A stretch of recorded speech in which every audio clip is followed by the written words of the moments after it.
Oh my gosh. Are you guys in for a treat? This game is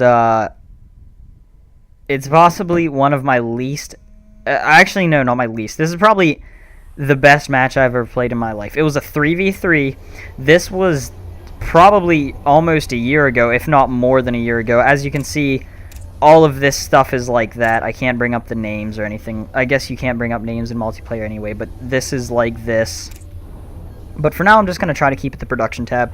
I'm going to give you a little background, and then I'm going to speed it up because this is a pretty long game, and I have seen it, and I know exactly what happens because I like to watch it to relive it because, like I said, this is one of my favorite games. It's such a good game. And it was so long ago.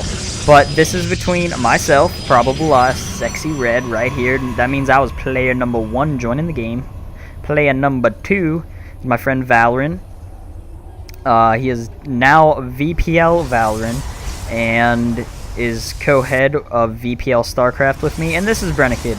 You may recognize him as the guy who knew very little about StarCraft when I was trying to cast, and he kept, saying unintelligent things about the game. But he's pretty cool, and at this point we were all relatively the same level. Valorant was probably better than me, and I was probably better than Brennikid. So now I'm going to speed it up. Oh yeah, it's worth mentioning these characters down here. We got Conda, Purple Protoss, we got Vorin, the Orange Terran, and we got Forzatus, the Yellow Protoss. So you'll notice that there are an awful lot of Protoss. I think this was right before Protoss got their really heavy nerfs. So Protoss was, I would say at this point maybe slightly OP. They kind of got nerfed, but there's a reason we were all Protoss. For sure, for sure.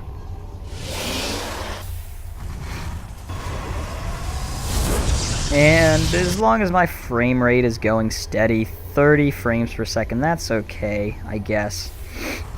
As long as I'm steady at 30 frames per second, I'm just going to keep it on fast forward times 2.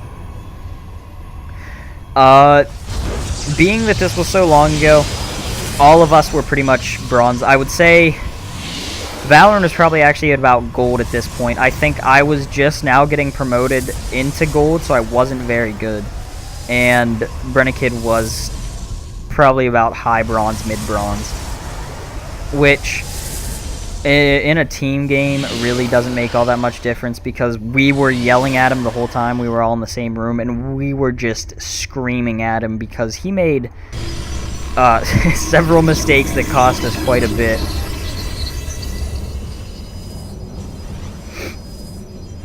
I'm actually going to kick this up a notch and see how many frames I lose. Quite a bit of frames.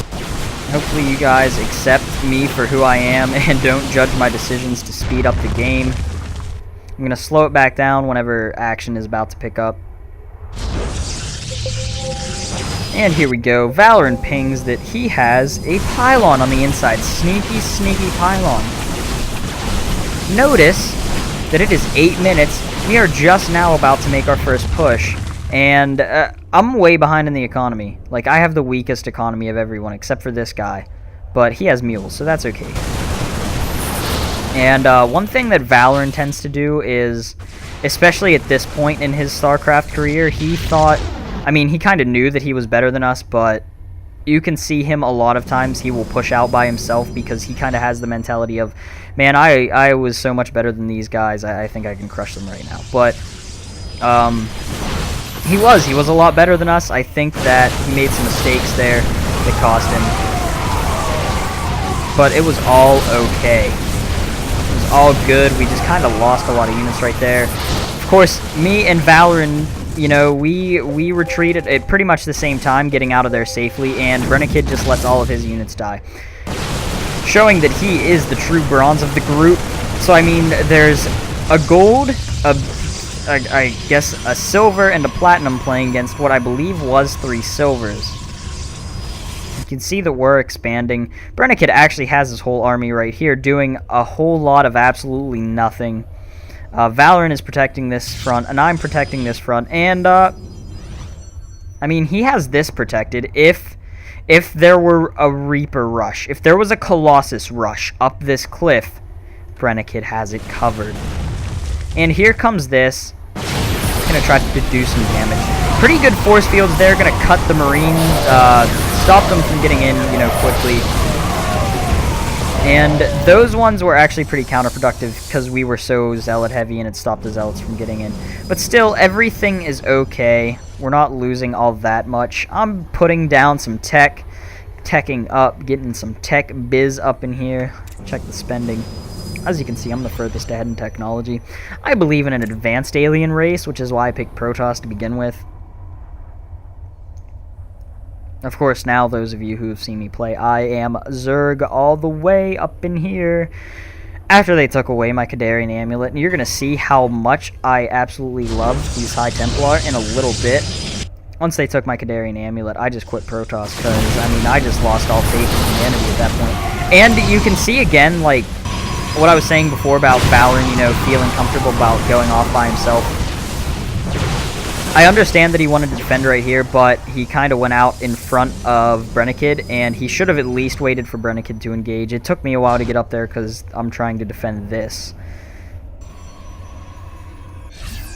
Although, I mean, this was so long ago, and even though we saw all of this up here, like pretty much their entire army, I was still freaking out about what could possibly come in there, even though one warp-in cycle would remedy that.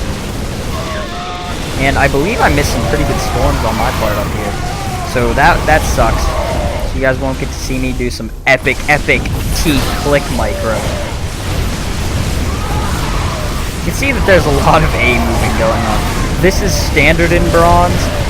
Not too sure if any other people are that familiar with Bronze, but this is standard. To hit A, click, and then, you know, sit back and be like, well, that went well. That went really well. Good job, everyone. Proud of you guys. You can see the Brennikid's income is starting to drop. He is just now getting up his Nexus, but, you know, transferring workers, this is OP. We like to mine everything out of one base before we send anything up here. That's just how our clan rolled at the time. And you can see, again, you know, Valorant goes off by himself and gets absolutely annihilated. And then this happens, and this is happening. This probe desperately wants to get over here. He wants to research blink tech so that he can get over there. But I don't think that Forza2's, because this expansion is under constant under constant raping, he cannot actually send any workers there. And every time he does, they get rape attacked. And here we have an enormous amount of Dark Templar from Valorant, which was actually pretty smart. So I commend him for that. He did pretty well. I'm not sure what all he picked off, but I think he picked off a good amount of things. Forza2 says, I really, really want to hold on to this base. Like, this base, it's looking pretty tasty right about now, and I think I'm interested. So you can see, I'm holding the line, man. I'm holding this line. I'm defending everything all up in here at once. I believe Valorant starts to send reinforcements towards me. Right now I just have the largest army by virtue of, I believe I am spending all of my money. Yeah. Just doing pretty good in my macro. Doing pretty, yeah. Pretty good in my macro, I gotta say. I'm doing like fine. I get some good storms right here and actually hold the line by myself fairly well. So, I mean, it's pretty clear why in the Bronze League I loved Storm so much. Of course, now that I'm not in the Bronze League, Storm has lost so much of its effectiveness. Because it used to be like, Marine Ball, A move, go, win. And I would just hit T and then click, and the other person would, like, he's leaning back in his chair thinking, yes, Marines, use your insane DPS to win. And then all of his Marines die, and he's like, what? How did that happen? I built Marines. But now when you're in higher leagues, you see the stim, the splitting up, and then, I mean, your storms, they do damage, but they don't kill everything in one storm. Which is just really disappointing to me. Ah, curse you players who know how to micro. See that? He didn't, I mean, why move? Well, it's OP. Moving is OP. That Templar gets kind of roasted. And we see some pretty good action here. I mean, we cleared out this, and we cleared out this. Or we didn't actually clear out this. We cleared out this. This is going to be pretty unprotected. This is fairly unprotected. I mean, it's kind of in the open, and we're suppressing them really well. We checked the units lost. We did actually lose more resource. Actually, both teams are actually fairly equal at this point. There was a time before where the other team was pretty far behind. Or, I mean, we were pretty far behind, but it didn't matter because we have been mining off this. He's been mining off that for a really long time, and Brennikid's been mining off that. I've been mining off this for a really long time. And Valor now has this up. So you can see that, I mean, we're at a huge advantage right now. A huge advantage. And then this happens. This is happening again. Again, from the last game, we see some Artosis pylons. I believe there were 3 pylons powering about several dozens of cannons.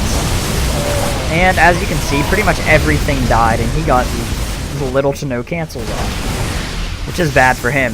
Vorin also loaded up these things rather wisely so that they can both deal no damage and be killed easily. And is unloading OP. Unfortunately for us, we had no way of knowing that all of this was inside the medevacs. So yeah, we have this completely shut down. This is locked down. This is shut down. This is the only natural expansion that they've got up. Now they do have these island expansions, which is going to come into play soon. I love how I go into legit casting mode for a while. This is all in fast forward ×2. This is a 3v3, and so much stuff is happening at once. Where are my High Templar? My High Templars say, "Sir, I'm coming." No, wait, I'm just kidding. I'm gonna die. Okay, that was good. I want to say, yes, classic noob mistake. I mean, classic bronzer right there. Like, oh, I can totally end this by if I can just kill all of these Marines with storms. Go storms. A move. Storms don't auto-cast. Crap. That was my thought process, I'm assuming. If I could contact 1 year ago Tim, first I would say, Tim, you suck at StarCraft. Stop complaining about balance. You have no idea what's going on. And then I would say, Tim, all you gotta do is click T and then click a point on the map, and your storm will do damage.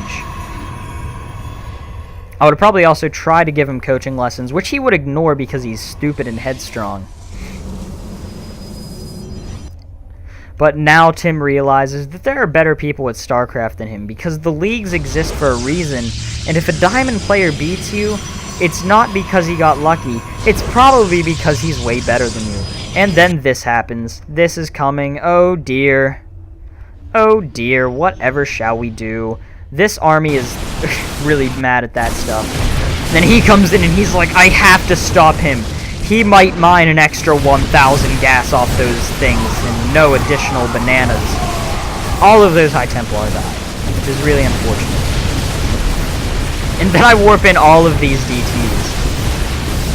Because when you're in bronze, you have the luxury of having such awful macro that you can just afford to warp in 8 DTs at a time. And naturally, I like to highlight the Immortals first because they take 10 damage to their hardened shields, and it just makes it more of a challenge for me if I decide to target the Immortals first. And Brennikid warps in, 6 charging Zealots, as if that's going to make a big difference. And then the Phoenixes come in. Forza 2s. I mean, this is all happening down here at once. Valorant is doing all sorts of work. And Brennikid cleaned this up. And I cleaned this up. So we're going to begin mining on the island soon. So you can see, I'm going to have to pause it right here. Mining from here. Brennikid will be mining from here. They are mining from 1, Okay, I'm just going to count bases that are mined and being mined. They have 1, 2, 3, 4, 5, 6, 7. No, wait. 1, 2, 3, 4, 5, 6, 7, 8. I'm going to count 8 bases for them because these were contested, but I'm going to count these for us as well. They have 8 bases. This one does not count for them because they mined a total of jack shit. We have 1, 2, 3, 4, 5, 6, 7, 8, 9, 10, 11, 12. We have 12 to 8 bases. So, I mean, we have a lead. We're losing our main base, but we have an enormous lead. And that's important. So, I mean, this is still happening. Like, this ball that came up and just crashed right through here is still doing all of this shenanigans. Had I simply been watching and stormed, it would have been a lot different. The story would have changed dramatically. So here he reaches Brennigan's base. I guess what was unfortunate for our team at the time, and here I come, I finally decide it's about time for me to try to put a stop to this because Valorant's army has been decimated, Brennigan's army has been pretty much decimated as well. And I am trying to rebuild my buildings. Vorin says GG.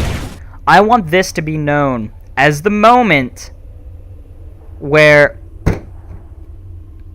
I can't even express how I feel about anyone who says an early GG. I would say 50% of the time I get an early GG, it's someone is cheesing me and knows that their cheese is half working and half not working, like the game could go either way, and they throw out a GG to try to get you to leave the game because they know it might not go their way. That pisses me off. That fuels my rage, and then I win.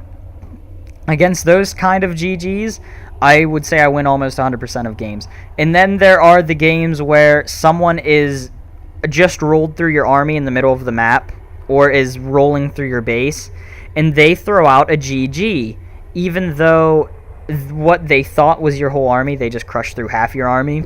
The other half of your army is stationed somewhere getting ready to, do a raid, a counterattack, something like that, and it ends up a base race scenario, or, I mean, whatever the situation. I would say 60% of the time someone throws out an early GG at me, I win. Because, and this is going to sound weird, I play very well when I'm angry. No, not very many people do.